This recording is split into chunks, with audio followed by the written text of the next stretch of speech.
la formulation initiale de la convention sino-congolaise, c'était qu'il y avait des montants déjà connus.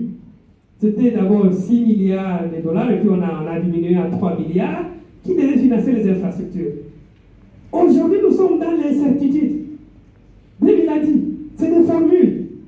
Nous, ici, maintenant, pour que nous ayons l'argent pour financer les infrastructures, on doit avoir un certain prix du cuivre au niveau du marché international. Et je le dis en passant, j'enseigne les cours du marché mondial des minéraux. C'est quelque chose d'extrêmement, glissant. Personne ne contrôle le prix des minéraux sur le marché international. Ça dépend de plusieurs facteurs que la RDC ne contrôle pas du tout. C'est l'offre, c'est la demande. Vous avez vu, notre gouvernement vient de suspendre l'exportation du cobalt. Pourquoi? Parce que le prix a chuté. En 2022, le cobalt était à 80 000 $ la tonne. Aujourd'hui, c'est 20 000, 20 000, 21 000. Donc, 4 fois, le prix a été divisé par 4 fois entre les 3 ans ici. Donc, demain après-demain, il n'est pas exclu que le cuivre descende à 4 000 $ la tonne.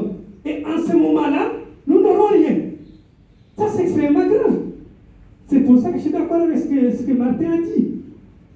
Nous avons un avenant qui remet en cause même le prix que nous pouvions avoir à travers le mauvais accord du départ. Donc aujourd'hui, si les cuivres baissent à moins de 5 000, nous n'avons rien.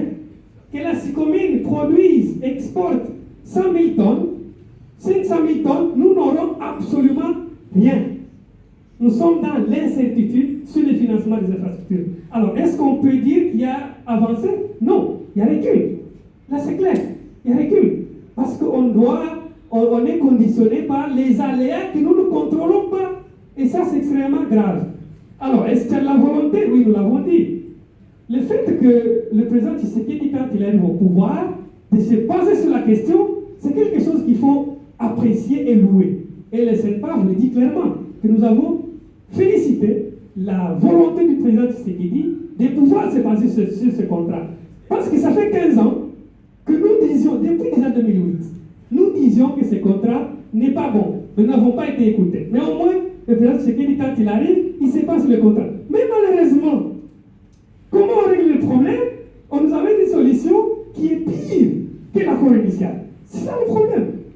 Si, comme Baby l'a dit, le gouvernement avait mis en place une commission bien définie, avec les thèmes de référence, avec tout est bien défini, et surtout ce qui n'a pas été fait dans cette renégociation, la préparation.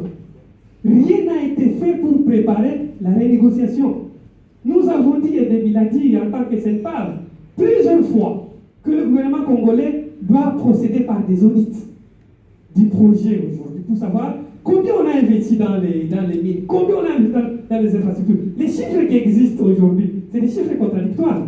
Les chiffres de l'IGF, ce n'est pas les mêmes que les chiffres du ministère Travaux publics et Infrastructures. Ce n'est pas les mêmes que les chiffres dans les rapports ITIE. Donc, on a des chiffres contradictoires sur le projet. Donc, la préparation a fait défaut et ça nous amène où ça nous amène. Donc, il y a eu la volonté de renégocier les contrats, mais la manière de le faire nous amène quelque chose de pire que ce qui était là avant. Alors, madame, je n'ai pas bien noté le nom, vous avez parfaitement raison. Aujourd'hui, à travers le monde, il n'y a pas qu'en RDC que les entreprises chinoises sont même en train de tenter d'exproprier certains biens qu'elles ont construits. Je prends le cas le plus proche de nous, l'Ouganda ici. L'aéroport d'Entebbe. C'est un aéroport qui a été construit aussi, réhabilité, dans le cadre d'un contrat similaire à celui-ci. Et il se pose problème de remboursement. Et il semble que les entreprises chinoises voudraient récupérer l'aéroport d'Entebbe de l'Ouganda. Et donc, la leçon à tirer sur ça, c'est que ces gens d'accords ne sont pas bons. Parce qu'on voit même partout, il y a des problèmes. Vous avez cité l'Italie, il y a d'autres pays. J'ai aussi suivi, un autre pays de l'Europe centrale, ça doit être la Croatie. La Croatie aussi a des problèmes toujours avec la Chine. C'est pour dire que ces gens d'accords ici, surtout dans des pays à faible gouvernance comme le nôtre, ce n'est pas des bons accords. Et ça qui explique notre principale recommandation, c'est de dire qu'on mette fin à ces statuts particuliers, qu'on applique les codes miniers. C'est simple.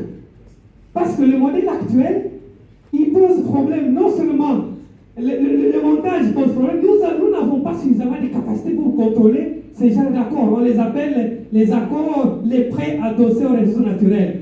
Ça ne marche pas.